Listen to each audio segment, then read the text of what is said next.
All right, what's up, gentlemen? We're live for another episode of the Playing to Win series. As you guys know, this is all about playing to win rather than playing not to lose, which might sound similar, but they are different.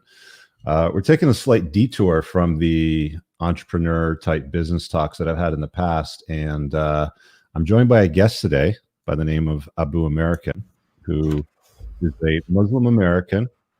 And he's got some experience with, he's got a bit of a knack of living with multiple women, man. How you doing, brother? I'm good, thank you. Thank you. Yes, So, I do have a knack for it. so we've got a bit of a show today. I got to apologize for Tristan. It doesn't look like he's going to be able to make it. He originally committed, but it looks like he's got crap internet where he's at in the small hotel in Romania. So I don't believe we'll be seeing him here today. But we've got a lot coming your way with Abu and what's going on with that. So just real quick, I just want to shout out to the book launch that I just hit today. So I'm going to throw that on the screen.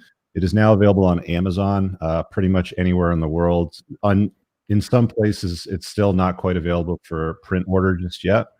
But here, I'll drop it in the chat. If you didn't catch the announcement or you're not on my email list, that's where you get it there. Looks like it's doing pretty good. You can grab it on Kindle or paperback. I will have an Audible version probably next year. I'm told it's quite the undertaking to do the audio recording and the post-production, all that sort of stuff. So it will be available hopefully by spring, summer of next year, but it is coming. It'll be available on Kobo, Apple Books, Google Play. I think Ingram Sparks is another one that I'm working on. So it should be readily available on pretty much every platform that you want to look at it. But there you go. It's there now if you want to grab it. Less than $10 on Kindle, $14 if it's paperback. So grab a copy. Christmas is coming. It's a great little gift for any man in your life or for yourself that might be struggling with understanding the reality of the world. It's really just a collection of how can I put this? Conversations that your dad should have had with you to unplug you from comforting lies and kind of set you up for the reality of the world. Stuff that I wish that I knew when I was 20. So just my own personal experiences, and I've coached close to 1,000 guys now. So there's lots of good information there. It's an easy read. You should be able to blast through it in a day. It's like 200 pages. Anyway, there's that there. Do we want to go with Abu or do you want to go with Craig? You can go ahead and call me Craig. It's okay. I think it's easier for everybody else. And Abu's, it's kind of like calling me dad. So it's kind of like. All right. Yeah. Let's go with the Batman origin story. So you're a Muslim American. Were you born into a Muslim family? Like, how did you get to that? And how did you end up in Germany? Man, ended up in Germany through the military, and also how I ended up becoming a Muslim. So basically the first Gulf War, I was in Ramstein Air Force Base in Germany. That was basically, I think at the time it was CENTCOM. They were, running the war from Ramstein, and I was working there. A friend of mine, he's a white American. He became Muslim while he was stationed in Saudi Arabia. He came back, told me about Islam, and I was totally shocked because in my mind, I thought only like Arabs and brown people were Muslims.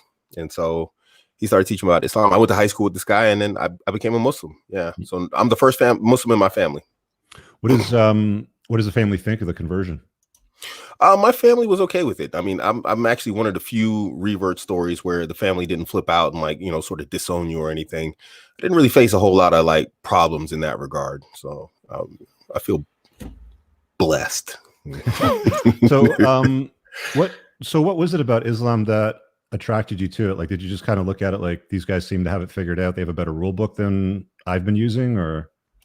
Yeah, yes. Like we say in German, jein, yes and no. I was kind of disillusioned, if that's the right word, with Christianity. I found a lot of problems with it in terms of just, some of the core beliefs. And so I just decided I was gonna be a person who believed in God, but not through, religion. And so when Islam came along, it has like a science to it. And it also appeals to your spirituality because it is a belief. So the science is behind it. There's multiple, fields in Islamic science that appeal to my rationale, and the spiritual side, of course, is the belief. So it was very easy for me personally to believe in Islam. And of course, with Islam, you've got the ability to have multiple wives. Absolutely. Does that, you're going to have to forgive me for being new at this because I'm not a particularly religious guy, so I'll probably be asking like basic type of questions that you've probably heard 1,000 times. But for my own sake of clarity, for guys that are new to this watching, like the theme of the show is really, there's like, most of you guys probably don't know this unless you've read books like Alpha God. You've dove into a lot of Evo Psych, but throughout history, most successful top shelf alpha males that had access to more resources often had more than one woman in their life, sometimes multiple wives with concubines. In fact, here, let me throw up on the screen. I was talking to Craig about this before we went live, so add to stream. We got Ishmael the Bloodthirsty, who was he's actually in the Guinness Book of World Records, apparently, for siring the most children in the 1700s, I believe it was. If I go to marriages and concubines here, he had 4 official wives, including, well, I'm not going to pronounce the names, but famous for beauty, intelligence, substantial. He had at least 500 concubines. Now, if you don't know what a concubine is, how would you describe concubine, Greg? Well, Islamically, that would probably be considered to be slaves. Islamically, back in that time, slaves were allowed. If the Islamic army conquered a land, they were allowed to take female slaves. So they would probably be considered, in his time, they were probably considered property in that regard. Yep. Total of 868 children, 525 sons, 343 daughters, and is recorded in 1703 with his 700th son being born shortly after his death in 1727. So this dude was working right up to his deathbed on popping out children. By which time he had, well, now this is a little bit confusing because it goes from a total of 868 children to saying he had well over 1,000 children. The final total is uncertain, but he's in the Guinness Book of World Records and it claims 1,042. But the University of Vienna puts the total at 1,171. He's widely considered to have sired the largest number of children of any human in history, although I'm not sure they're taking into consideration who was that Mongol? What was his name? Was it Attila? No, not Attila the Hun. Oh, I know what you mean. You know who I'm talking about? He just tore across something like 2 or 3% of human DNA today can be traced back to that one man. The Mongol guy. What was his name? They built a Great Wall of China to stop him. You guys know who I'm talking about. Put in the chat. I'm sure you'll all recall. But this was not that uncommon. If you read a book like Alpha God, there's many examples that have been portrayed throughout history where it was totally Genghis Khan. That's it. There you go. There was many examples throughout history where rich, successful guys would take on multiple wives, have multiple children, and often multiple concubines. In many cases, a lot of these concubines were protected and guarded, including the wives, by eunuchs. And if you don't know what a eunuch is, if you haven't seen Game of Thrones, that's a man where they cut off the reproductive organs. So it's just kind of it at the end of the day. But this is something that's kind of been forgotten, if we're being honest. And I actually find it fascinating today that we have like billionaires out there, the equivalent of what would have processed them throughout time. Guys like Jeff Bezos, Steve Jobs, Bill Gates, name after name after name, like all these super wealthy guys, and they have one wife and like 3 kids or 2 kids. The Facebook guy. Yeah, I find it a mystery too, man. I don't get it. Yeah. So you get into Islam. You've got married. How many wives and children do you have right now? I have 9 children and currently I have 2 wives, but it looks like I'm about to up the game on the wives, so I probably be taking on a 3rd very soon. Okay. Yeah. How does that work with the wife situation when you take on new wives? Before I used to introduce them, I mean, just going on when I'm about to get married, I usually introduce them before I get married, but now I just stopped doing that because generally they all panic when you marry again. And so what happens is you end up dealing with the temporary stress and emotions that they go through, but without the benefit of having an extra wife. So I stopped introducing them at this point. I go out and do it. And I tell them, I say, hey, look, I'll be gone for 3 days. And when I come back, I'm gonna have another wife. So boom. That's basically how it goes. Do you end up dating other women while you're married? Generally don't date. I'll chat to them here or there, online or whatever else. I'll I'll meet women, just to see what they're really like, run them through some tests. I do a whole vetting system, but in terms of dates, I don't really, mess around with dates. I mean, some people call that dates if you meet them. I don't know, but it's not in the sense that we understand in the West. And, if I'm moving into areas that are offside, just, let's cast the question aside. But I mean, like, is there sex before marriage? Like, how does that work? No, generally, no. Some people do it. Apparently, I do some one-to-one sessions with people who do that, but Islamically, it's not considered to be correct. It's considered one of the major sins in Islam to like have sex outside of marriage. Okay. So, according to the rules, which most people follow, you just meet and then you get married, and then you get the action on. It's interesting because when you kind of start working in this space and you talk to a lot of guys, I'm not surprised by it. I don't even think I was surprised by it when I came across it, if I'm being honest, but there's a lot of guys out there that run game on multiple women, whether it's marriage, girlfriends, spinning plates, openly or not, whatever. But there's a lot of it that goes on out there. I think it's in human nature to begin with. We already know that women are more than happy to share a high value alpha and would rather do that than be straddled with a faithful loser. How do you deal with drama between multiple women in your life? Because I saw a post that you did on Twitter, it was months ago, and I think you broke their phones because they were creating some drama on like social media or something. Yeah. Can you talk about that a little bit? Yeah, I mean, generally, withdrawal of attention, time and attention is something that I do. But when that doesn't work and they get spooled up, for lack of a better term, then I got to become a little bit more proactive and just take away their means or whatever the source is of that drama and cut it off. In this regard, one of my current wives actually don't like each other. This is a unique situation. And so they have some online. And I really don't like it. It's just, it just doesn't look good, whether people are battling online individually, but when two wives are doing it, it's even worse. And so, she went out of bounds, went off reservation. And, since she wouldn't stop, I took away her means of being online, and I destroyed her electronics. I'm not going to do like kids and hide it and put up on a high shelf where she can't reach it. It's like, there has to be some sort of consequences. And she paid for it. And I just like, look, okay, fine. That's it. When a few, because I'm not going to be violent with a woman in general. So, I mean, she has to understand. It's like, you're freezing up, bro. You know what? Kill your video feed. Okay. Yeah, maybe I should do that. Should just do that for a bit. See if the bandwidth frees up. Yeah. Yeah, it's better sooner. So just back up about 5 seconds because your audio clipped and your screen froze.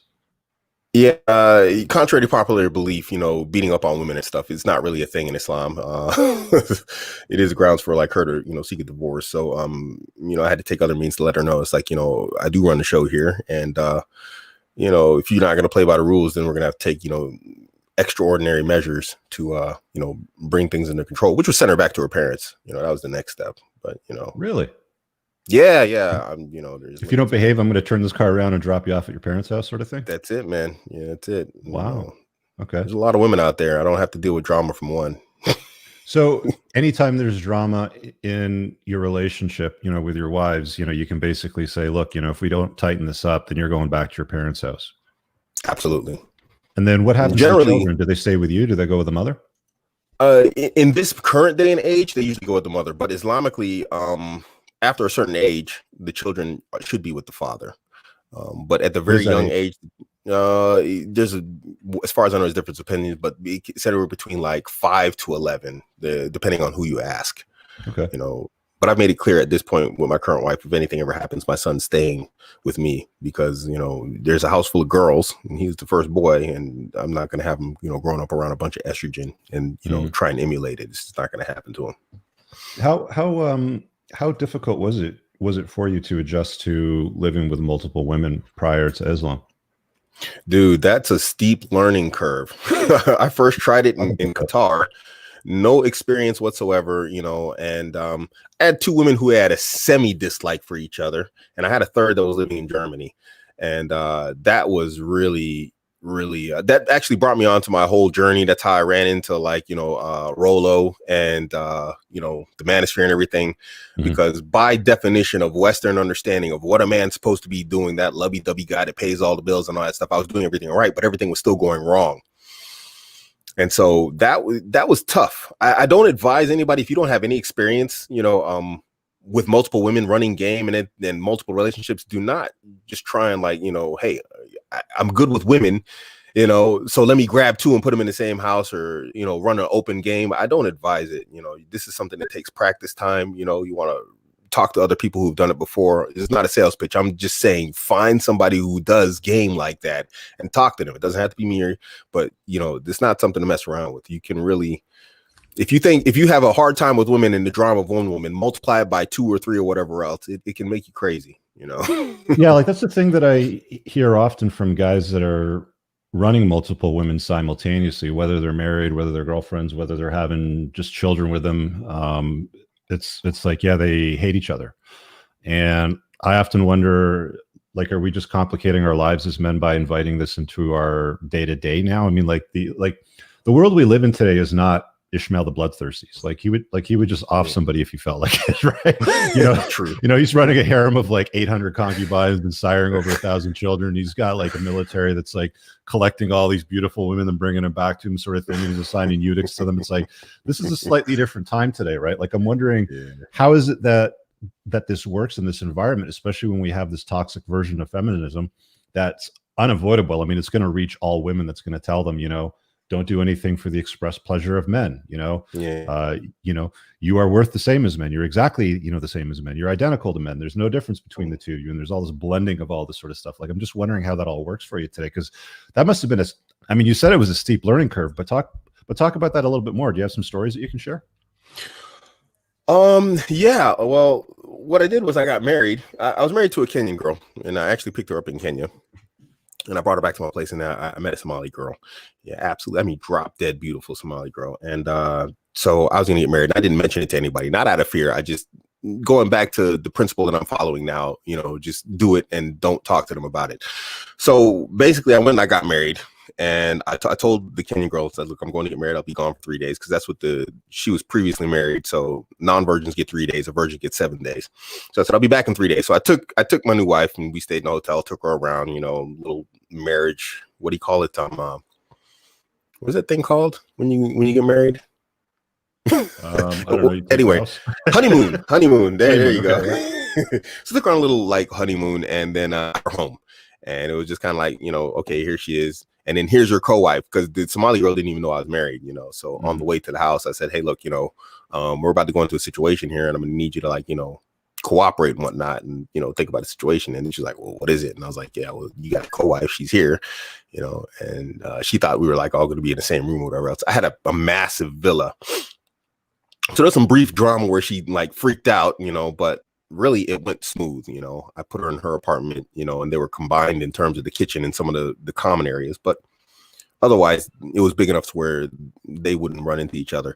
But the problem started when I went to work, and then they would start hanging out with each other and trading stories and, and all this other stuff. And then I come back, and it was clear at that point that they were like, plotting, I don't know what ends or avail, but, they were like just running their little games on me back and forth, and trying to get the higher up position in my eyes and in my heart amongst one another, and using me as like the middleman. So it was sort of like they're trying to play me. And when I wouldn't fall for it, they would start drama. And usually I didn't fall for it, despite saying, I did everything right. And I was kind of playing a sort of a beta game. At my core, I was still good with women. And so I was kind of like, something's off here. And I'd go back to my whole, personal frame, and just lock everything down emotionally and, socially, and be like, look, no, this is what we're going to do. And this is how it happened. And that would cause more drama, because I didn't know how to deal with women and their emotions like I do now. And so I would actually wind them up even more, as opposed to bringing everything down and controlling the situation. And it happens rapidly, to the point that actually there was a knife fight at one point. And I got cut, trying to break it up. It was crazy. The police came, everything. With each other with knives? Yeah, they were fighting with, and I involved. And I was actually an officer in the Qatari military, a civilian officer in the Qatari military. So the police were involved, not national, security forces for the military got involved. My Kenyan wife got deported. It was a real crazy drama. Almost messed up my life there. It was really bad. Wow. Okay. So were these women Muslim when you met them, or did you convert them over? The Somali was born and raised upon Islam. They have like a 98% Muslim population in Somalia. Right. The Kenyan was a revert, and so was my German wife. She was a revert. Yeah. Okay. But in Kenya they have polygyny. That's even for the non-Muslims there. It's pretty common that the men have multiple women. So yeah, it wasn't like you said that you had a German wife. So you've got 2 wives right now. Did you lose one, or did something change? Yeah, lots changed in between then. From that moment on till now, dude, I've married and divorced so many women because I'll just pull the trigger on women nowadays. I'll get married and I'll divorce them like if they just start bringing a bunch of drama, because a lot of negative attributes that I wouldn't want to experience again personally as a man came out of me dealing with those women in Qatar. And so now I'm just like, look, if you bring that out of me, you got to go. I mean, guys might want to crap on me for it, but I'll be honest. I actually became physically... I came hands-on with women. We know what I'm talking about. It's not something that you feel good about as a man, especially when you didn't grow up in a household looking at this functionality like that. So, but I came to find that these women, they grew up in that household. So for them, it was common.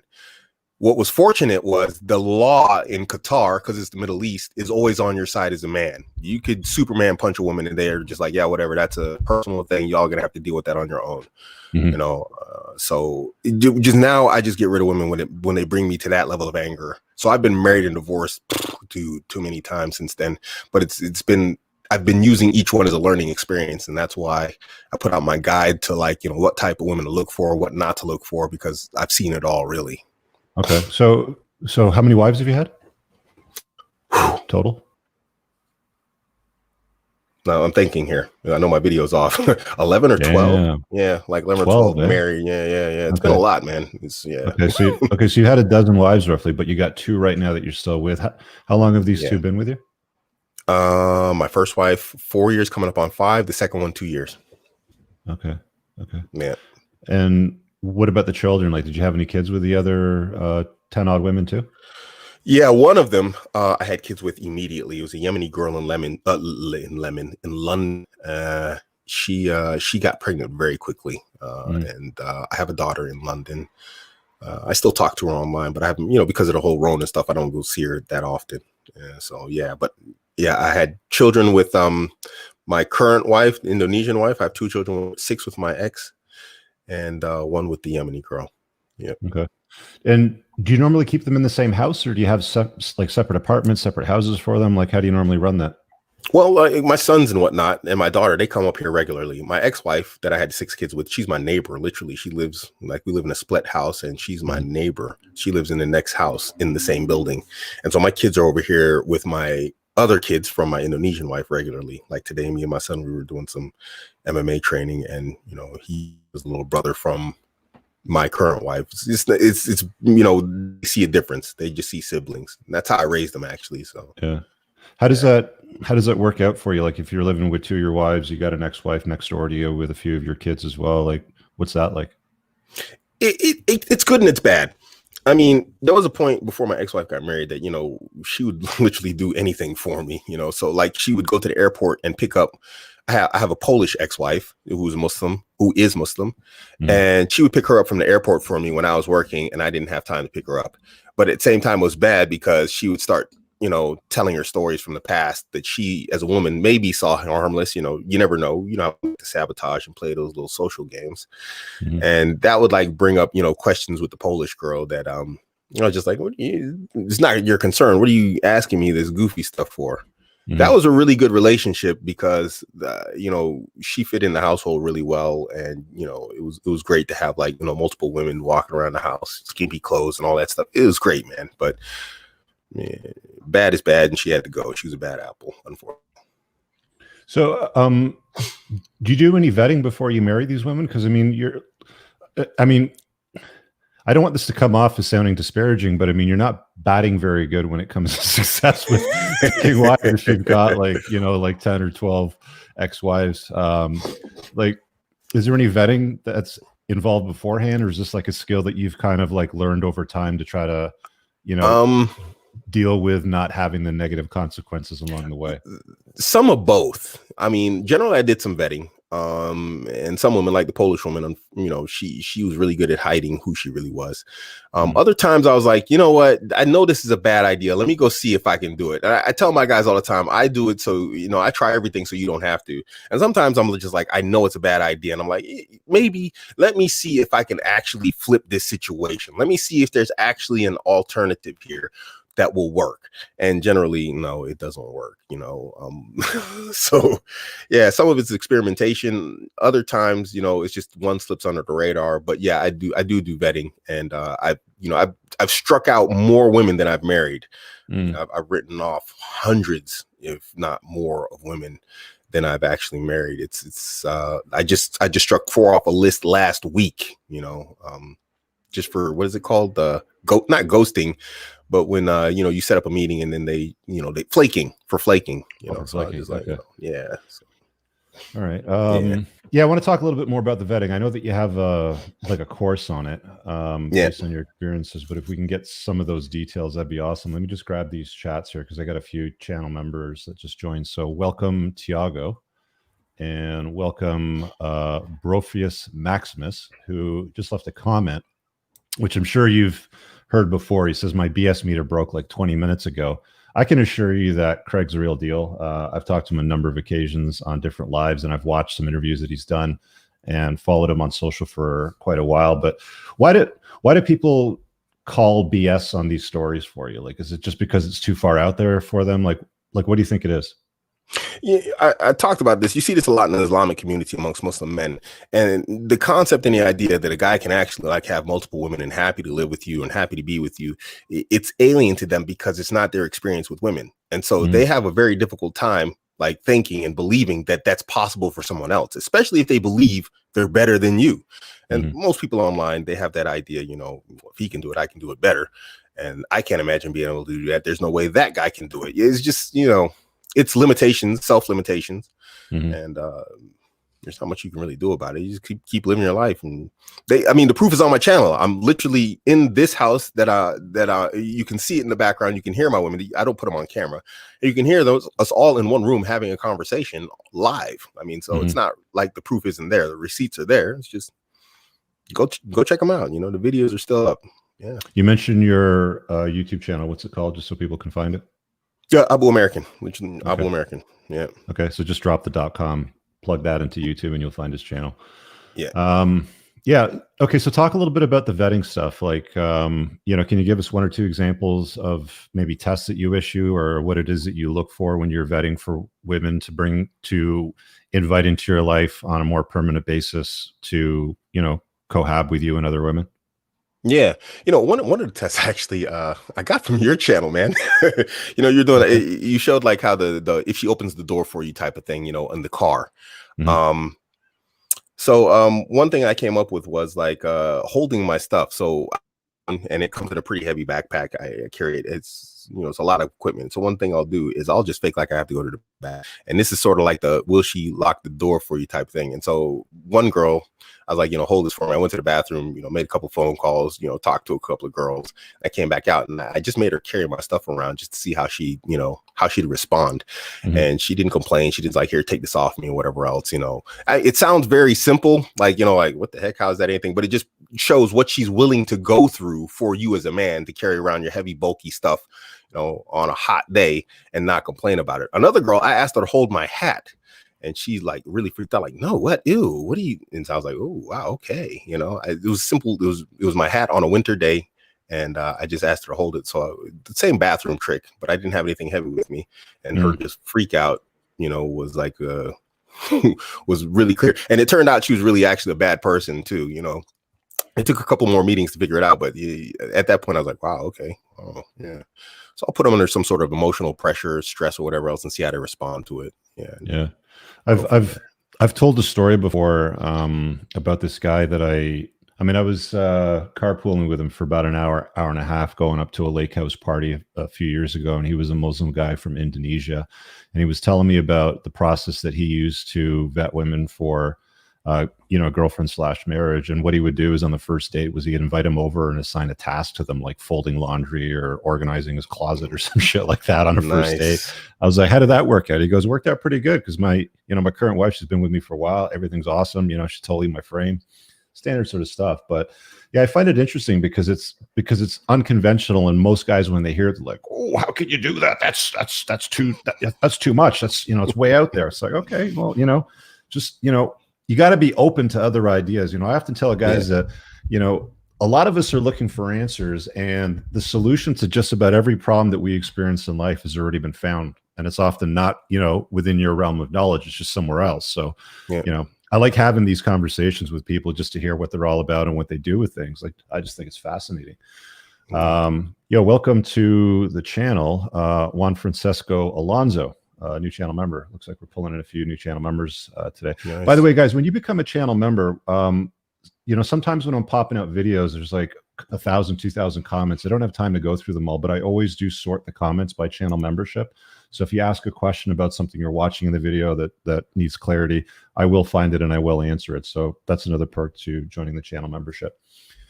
Here's an interesting comment from a guy from the channel. He says, having a bunch of kids in broken families is the same thing as what happens in the West. So I guess he's arguing that because you've got 12 wives and 9 kids and some of them are with ex-wives, like, how does that work in Islam? Are you like, do you end up going through the divorce machine? Are you paying ridiculous amounts with child support, with alimony and all that? Or you just kind of work it out through the religion?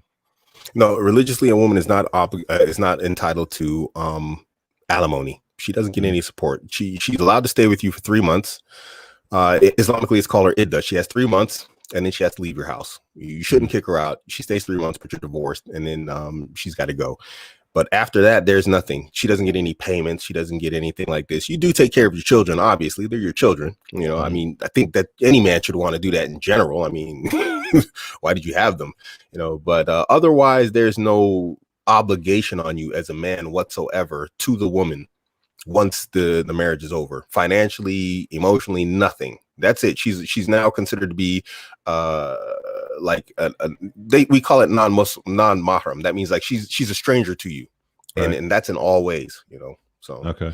So how do you deal with the risk with, like, if religion deals with the divorce component with financial resources, how do you deal with the stuff outside of that with the state? Because I assume in Germany, because it's a Western country, it's probably quite hostile towards fathers, and I guess she would have a legitimate petition to go to family court and get child support payments issued. Like here, for example, I suppose if I was Muslim and I had multiple wives, some of them might have been, divorced, and I've got a bunch of kids.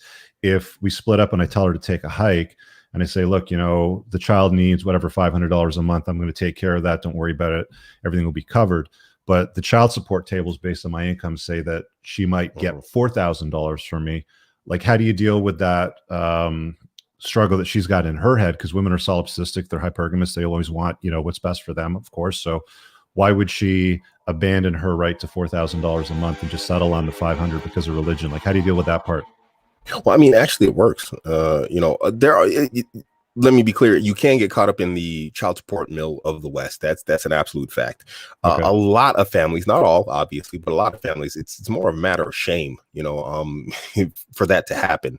So you find that a lot of times it doesn't. Like my ex-wife in London, she doesn't ask me for a dime because that's just part of the religion. Guys don't take this wrong, but it's a simple fact of the matter is Muslims believe in general, you shouldn't go to non-Muslims for like help and laws and rules and whatever else. It's considered something shameful. Why do we believe in Allah is the master of everything, and now we're going to turn to somebody that he himself created for, laws and rules and whatever else. So generally, it's considered a matter of shame to actually go to the court system of the non-Muslims, to get you to do something that you should be doing already.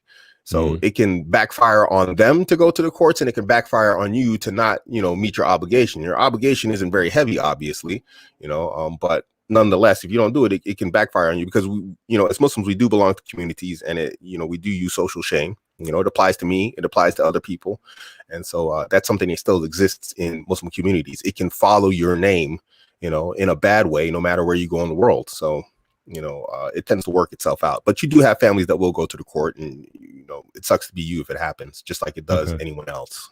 Okay, so I mean, like, the risk is there. I mean, she could get the bug in her ear from Absolutely. her girlfriend saying, "Hey, did you know, girl, you can get $4,000 a month if you do this, that, and the other thing." Blah blah blah. And it's like, wow, really? I can go do that? Yeah. I mean, but if she comes from, I would imagine the risk drops if you're living in a more father-friendly place, right? I mean, if you're living somewhere that's a Muslim country, like, why stay in Germany? I know that we talked a little bit about this before we launched, but why stay in Germany? I mean, the kids from my ex-wife are here. I have 6 kids here. Well, not 6 anymore, but it's 4. And so I'm just here to be around them and help them, because they're mostly boys. I have a daughter, and it's just not good to have them out here in the society as we know it right now, trying to figure it out on their own. So I'm here to help them. And that's it. I have no other reason to be here. I actually don't like it anymore.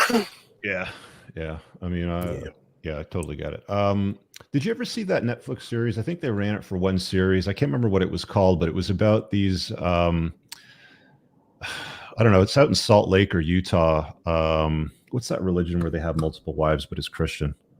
Like Mormons or something? Mormons. Yeah, it was Mormons. And they live in this rock. There's like this cavernous rock, and towards the bottom, there's like this cutout with all these homes in it. They're kind of built into the rocks. And it's, it's a community of, it looks like something like, I don't know, maybe 30 to 50 homes or something like that. And they all have multiple wives, like 5, 6, 7 wives in some cases, living in the same house with like 15, 20, 25 kids in some cases, but lots going on. Did you ever see that series?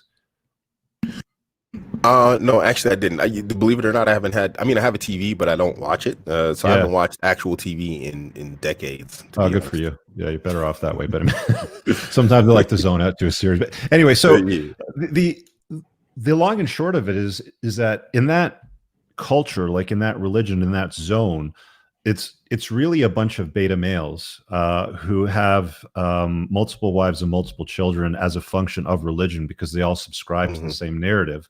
So it works for them, but I can't think of a word to describe it other than really cringe. Like it's just cringy to watch these guys fighting with all these women constantly, the women fighting with each other constantly. Is that what it's generally like? Like, is that the uphill battle that you are always going to have to tackle with it? I made a tweet a while back, and I said, women are like epileptic terrorists, emotional epileptic terrorists.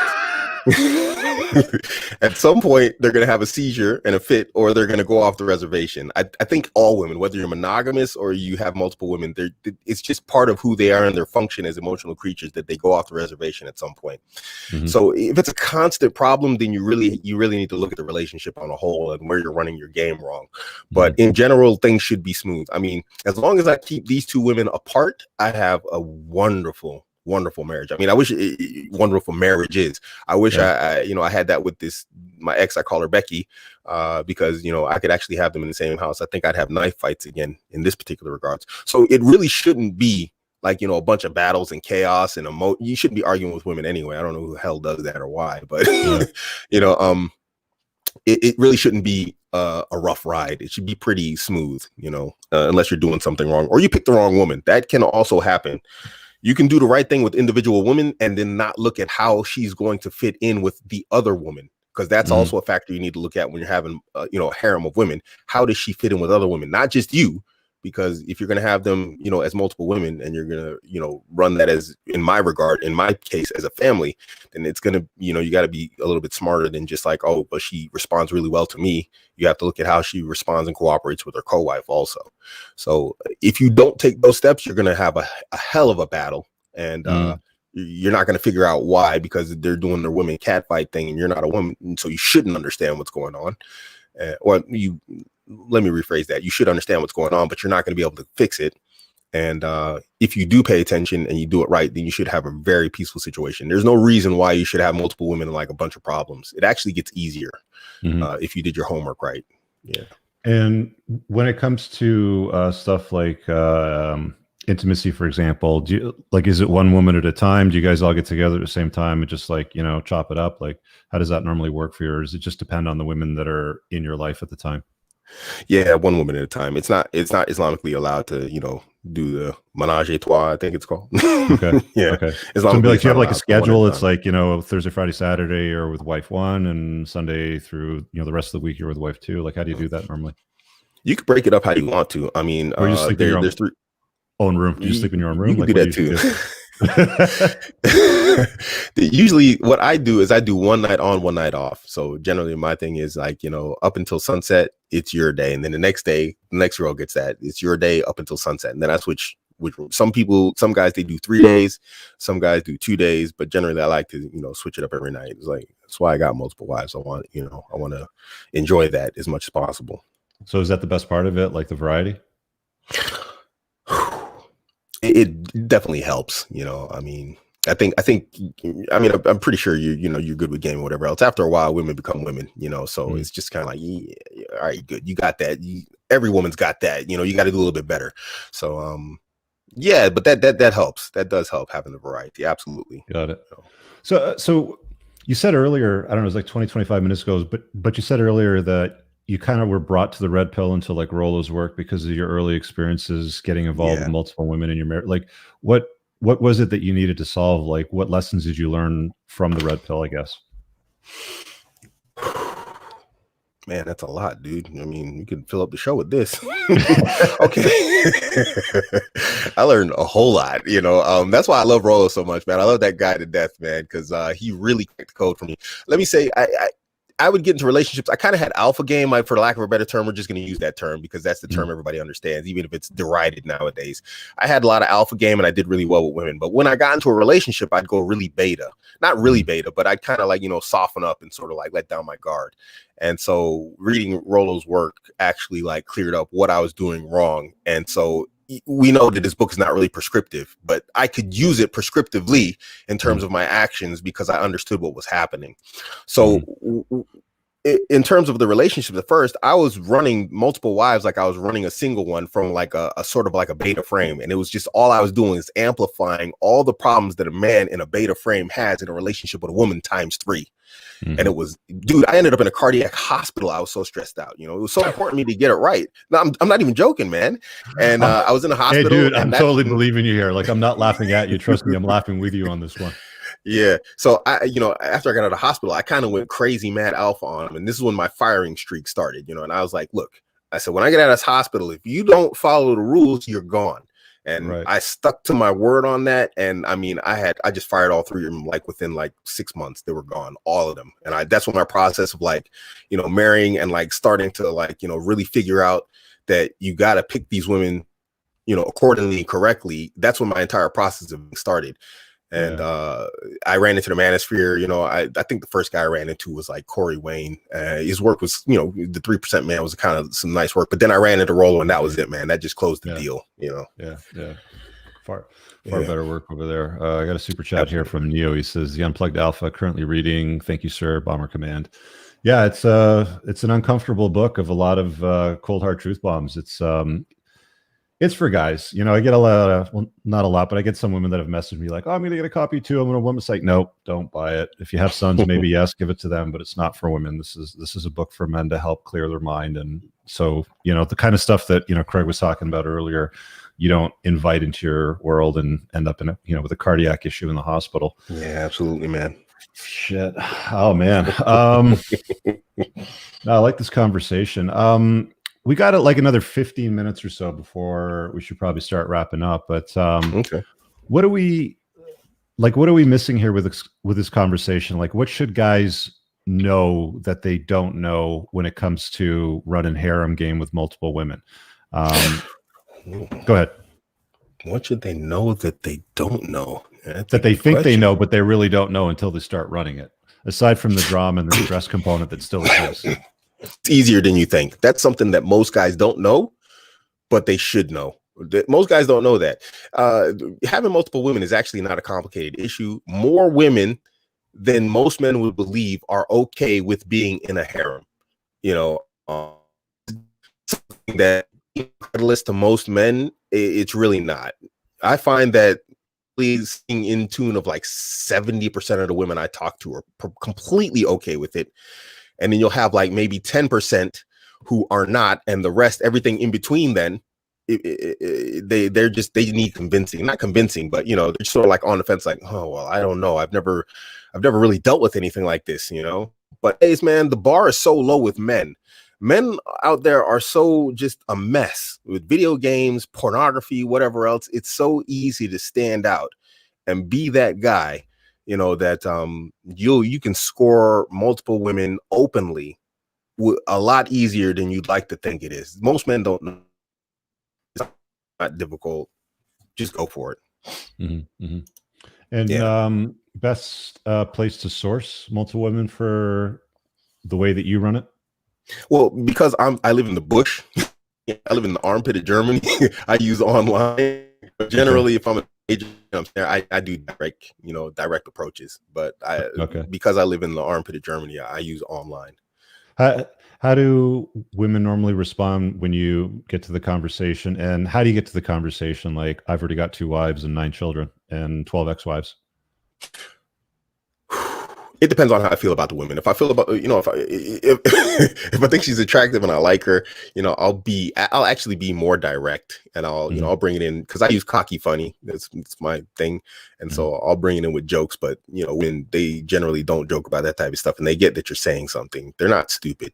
They operate different. They understand subcommunication and subtext better than men usually do. And so I'll drop it in there and make it clear, and you'll catch their response early on. You can see it in their eyes, like, wait a minute, is this guy serious? He's serious, but she's laughing. And so I just, I stick to that program. With women that I have less like for, I'm just directly, I'm like, look, hey, you're going to be number 3. Is that the other? And usually that doesn't run them off, even though that's the intention. And I know that, but I'll be more direct with them. Got it. I got a few questions here from the chat on Facebook, on YouTube. So he lives, no, it's not Qatar. He's in Germany right now. And we got another one here. If Abuamerican could move to an ideal environment or country, would it be Southeast Asia or the Middle East or Africa? Asia. Why Asia? Far East Asia. Asian women, man. My experience with Asian women is amazing. I find they're naturally just in a submissive frame already. That doesn't give you playroom to just let down your guard. It's just it makes your life easier. I think everybody knows I'm famous for not tying my shoes. I literally don't tie my shoes. I mean, there's a lot of just basic stuff like that, like putting on my pants and whatnot in the morning, shirts, all that stuff. She does all that stuff for me, dude. It's just it's amazing. Let's talk about the shoe tying. So that tends to drive some hardcore militant feminists nuts. So talk about that. Yeah, I mean, I don't know. I don't understand oh man, where to start with this? Yeah, you said it yourself. I think it was earlier. You said, that women today are taught not to do anything for the express pleasure of a man. And so obviously tying my shoes is done expressly for my pleasure. And that just, it makes them break out in fumes. They just go crazy. Their heads explode. What drives me crazy is that you find that a lot of men are actually like, will attack me, for this also. It's just the weirdest thing, So when I did that, throw in your jacket and you sit down, you're like, yo, babe, can you tie up my shoes for me? Actually, I don't have to ask. She understands I'm going outside, so she brings them. She just asked me, which shoes am I putting on? Because I have multiple pair of shoes, and so she's like, you want the Hugo? Do you want these ones? Do you want the Nikes? So she'll just ask me which ones I'm putting on, and then she'll bring them and put them on. Nice. Socks too, or just shoes? No, socks, everything. It's the same thing in the bathtub. I sit in the bathtub. I have a chair. And I say, babe, I'm gonna take a shower. She comes in, she scrubs me. I just sit there, I lift my feet, raise my arms. She does my armpits, scrubs me and everything. This is, I can't video that, of course, Islamic rules, but this is how I live. And I mean, Asian women in general, they're willing to do this. And so I would move to Asia just because it's like, wow. So I mean, you find that there's some differences with culture, even if it's within Islam. So if you have an African Muslim, she's less likely to do it than an Asian Muslim. No, actually, African women are also good. They'll do it also. It's just I don't know. Yeah. Something about Asia has I guess I got the Asian fetish like everybody else. Okay, you got a bit of yellow fever. I guess it hit me. Yeah. So good. All right. So we got 10 more minutes. So what else can we talk about before we wrap up here? What should guys know about running game with multiple women that we haven't talked about yet? That's super important. What we haven't talked about, that's super important. Oh, man, there's a lot there, man. I don't know. I'm really bad at like freestyling like this on this particular regard. Just guys, if you're gonna do it, just be smart. Look, having a woman, and I said this before, but I'm going to reiterate this point because it's very important. Just because she responds well to you doesn't mean she's going to respond well to another woman just because it's you. You know, and I mean, we've had like guys like, you know, the Tates were supposed to be here, and they've told plenty of stories about this where, you know, women freak out and they cause a lot of problems, and you just got to get rid of them. So it's not enough that she's into you.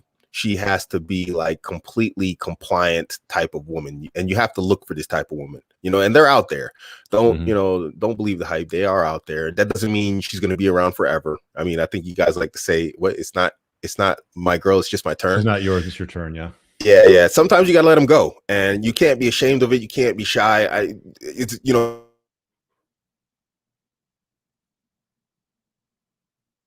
Oh, you froze up, dude. You still there? Hang on, I'm going to pull him out of the stream and bring him back. You know, the same thing. You got to be able to, you know, find a woman and then see who she really is, because you're not going to see who she really is. Back up about 10 seconds because your audio totally froze. Just back up about 10 seconds. Yeah, sorry guys. My internet over here is real crappy. I was saying, just because, you know, she's responding well to you doesn't mean anything. And, you know, running game, you know, some guys out here running game, they got like a body count of 200 and whatnot, you know, quite impressive or whatever else. It's the same thing getting married, you know, in Islam, because there's no consequences, just like there's no consequences to one night stands or whatnot, you know, although it is different. So you got to view it the same way. Just in the same way you get rid of a woman in game who's not fitting your lifestyle or what you want, you do the same thing Islamically. You know, I mean, you can't be ashamed of it, and you can't let people point fingers at you. Oh, well, you got, you know, 12 X's or whatever else. This, like the guy in the comments was saying. I'm not crapping on him. I'm just saying, if I was a player and I had, you know, 200 bodies or 300 bodies, he'd be like, wow, champ. But now when I'm, you know, bringing women in, vetting them, you know, real time, and looking for like the red flags as they pop up, because women are good at hiding the red flags also, just like some guys are. And sometimes you got to get rid of them later. You know, yeah, look at these things, guys, and pay attention to how she functions with other women, not just you. And I call these pro-cooperative attributes. You have to look for these things in women, you know, in terms of how she's going to cooperate, you know, with your plan and with other women who are within your frame.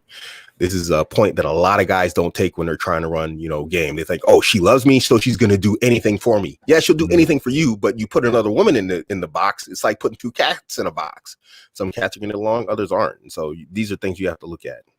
Is there any merit to letting your wives find new wives, so at least they're kind of doing the pre-vetting so they get along before you even talk to them? I've never had it really work. I mean, every time a woman brings me another woman, she's less prettier than her. And I'm like, I'm trying to upgrade or at least go equal. Well, that makes sense, right? Like, why would your wives bring in a chick that's younger and hotter than her? Yeah, exactly. She doesn't want to replace herself, right? Yeah, exactly. That's where you're getting the drama from, because you're bringing in a brand new model. It's like you've been driving the same Honda Accord for 200,000 miles. And you're like, you know what? I think I like that new Civic Turbo R SI model 71, you know, and you bring her and you're like, and she looks at her, she's like, damn, she's hotter and younger than me, man. I'm going to bust out the knife. Yeah, I ran into a drama with my wife that's in UAE. I have a wife in UAE, and she really freaked out because I married a 22-year-old German recently.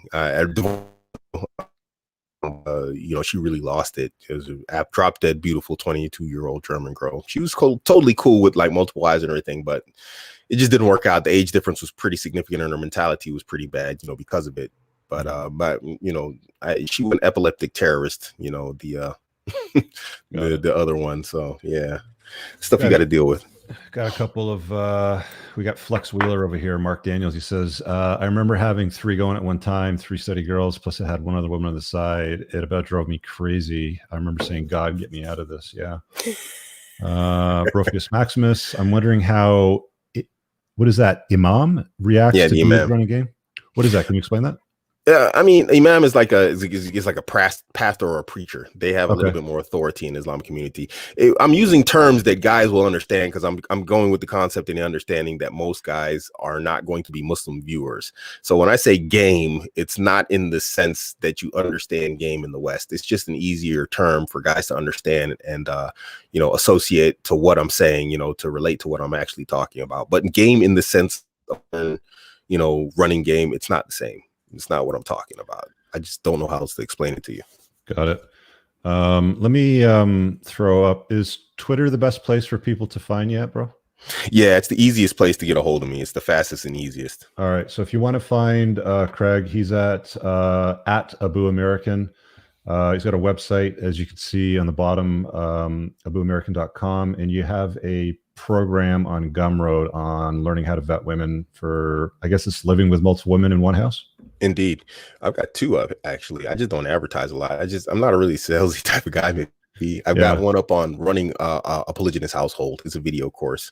Okay. Yeah. All right. Yeah. And a lot of people get like, after I listen to this, it doesn't sound like he really knows what he's talking about. Guys, I can assure you, like one of the things guys say to me, what do you know about running a game? You're like, you're divorced, Rich. It's like, I can promise you, I know a lot more about marriage and divorce than people that are still married. I guarantee I know a hell of a lot more based on my experiences and the thousands of guys that I talk to. So don't discount, somebody's struggles from their past. A lot of the times guys like Craig or we do make our wounds our work, and that's why we're able to get so creative and solve a lot of these problems later on down the road for ourselves, so we don't end up in stupid places like in hospitals, stressed out from women.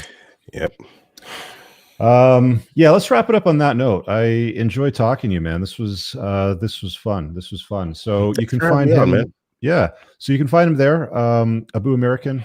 I'm pointing down like this, but it's really like, hang on, let's see if we get this right there. Find him over there. But yeah, dude, thanks for joining me on the show today. Thanks for having me. Give it a like, leave a comment below. Maybe we'll see if we can get Tristan on at another day, because he's got a slightly different angle to the whole running multiple women simultaneously. But yeah, thanks, brother. We'll see you later, eh?